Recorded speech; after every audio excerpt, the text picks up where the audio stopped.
At the time of the recording of this video, the United States is only 2 days removed from a failed assassination attempt on the head of a former U.S. president running to get back into the White House. I wanted to take this opportunity to talk about a similar event that happened in 1912 with one of my favorite presidents, good old Theodore Roosevelt. If you have not already watched my previous video about the life of Teddy Roosevelt, you should click the link to that video in the description once this video is over. But this video is going to specifically talk about the assassination attempt of Teddy Roosevelt at a campaign rally while running for re-election to the presidency after having been away from the office for 4 years. Quite the parallel to what just took place. Teddy Roosevelt served as president from September 14th, 1901 to March 4th, 1909, coming into the office as a vice president after President William McKinley was assassinated. He is remembered as being an extremely progressive president who fought monopolies and established the national park system. He is considered one of America's truly great presidents and made enough of an impact to wind up as one of the faces of Mount Rushmore. After winning re-election in 1904, Teddy promised that he would not seek a third term in 1908, a promise he would come to deeply regret. But Teddy was nothing if not a man of his word, and he stepped aside in favor of his own Secretary of War, William Taft. When he left the White House in 1909, Teddy would go off to do Teddy Roosevelt things, like going to explore Africa. However, following U.S. politics from afar, Teddy would have become very displeased with how President Taft governed. The final straw for Teddy was when Taft started privatizing federal national park land. That was a personal blow to Teddy, as he saw the establishment of the federal national park system as his proudest and most dear accomplishment. In November 1911, Teddy Roosevelt announced that he would seek the Republican Party nomination for president, despite the fact that there was currently a Republican incumbent planning to run for re-election. Teddy would handily beat Taft in the Republican primary voting. But the primary system wasn't very democratic back then, and the party leadership was more ideologically aligned with Taft than Teddy. So they chose to give Taft the nomination anyways. This prompted Teddy to create his own political party and run against both Taft, the Republican candidate, and Woodrow Wilson, the Democratic candidate. Teddy was running under the Progressive Party, which would get the nickname the Bull Moose Party. Now let us fast forward to a month before Election Day, October 14th, 1912. Teddy was running in a very competitive three-way race for the White House and was making a final push with a tour of campaign rallies. Many of us are familiar with modern politicians like Barack Obama and Donald Trump, who are famous for holding gigantic rallies that are more similar to a rock concert than a political event. But Teddy was the original American politician to do this.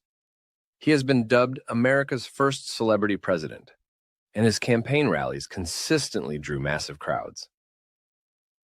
On October the 14th, Teddy was to hold a campaign rally in Milwaukee, Wisconsin. While Teddy was leaving his hotel and getting into his convertible 1910s style car, he was shot directly in the chest by a man named John Schrank. Schrank would be immediately wrestled to the ground and disarmed by Elbert E. Martin, one of Roosevelt's secretaries.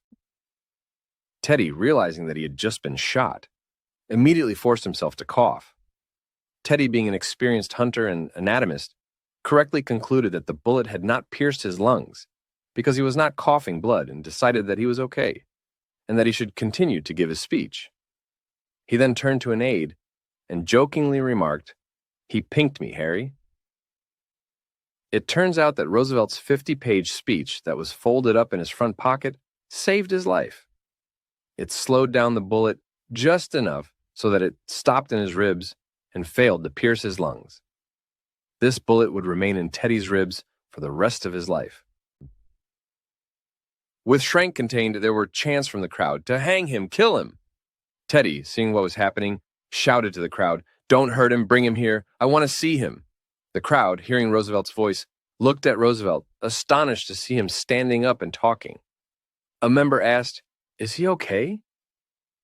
Roosevelt, with a reassuring smile, waved his hat in the air and said, I'm all right.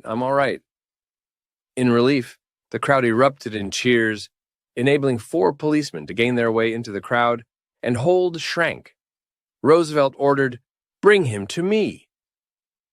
Schrank was led to Roosevelt, and the two men looked into each other's eyes, putting his hands on Schrank's head so he could look at him. And to determine if he had seen him before, Roosevelt said to Schrank, "What did you do it for?" Getting no response, he said, "Oh, what's the use? Turn him over to the police." As police held Schrank, Roosevelt looked down at him and said, "You poor creature." Teddy would continue on to the Milwaukee Auditorium, where he would begin his speech by saying, "Ladies and gentlemen, I don't know whether you fully understand that I have just been shot, but it takes more than that to kill a bull moose." The crowd would erupt in applause of Roosevelt, where he would continue on to give a 90-minute speech before receiving any kind of medical attention. Let's talk a little bit about the aftermath of the assassination attempt. Both President Taft and Democratic nominee Woodrow Wilson would condemn the shooting and temporarily suspend campaign operations for a week in solidarity with the former president.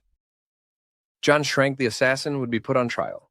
When questioned, he told authorities that he had a vivid dream of being at the funeral of President William McKinley in September 1901, right after McKinley's assassination.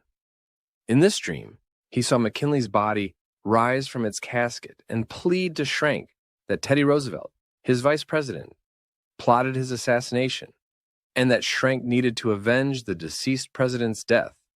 Schrank would plead guilty to the court, but the judge would not accept the plea.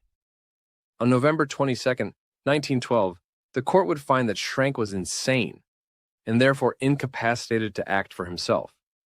The court ordered that Schrank would be committed to the Northern Hospital for the Insane in Oshkosh, Wisconsin. Schrank would remain in this mental hospital for the rest of his life, dying 31 years later in 1943. Less than a month later, Teddy would lose the election to Democratic nominee Woodrow Wilson. He would receive more votes than the incumbent Republican president, William Taft, and Teddy's third-party bid in 1912 remains the most successful third-party bid for president in U.S. history. I want to thank everyone who watched the entire video. If you liked what you just watched, please subscribe to the channel. If you want to learn more about Teddy Roosevelt, I made another video about his entire life. Link will be in the description.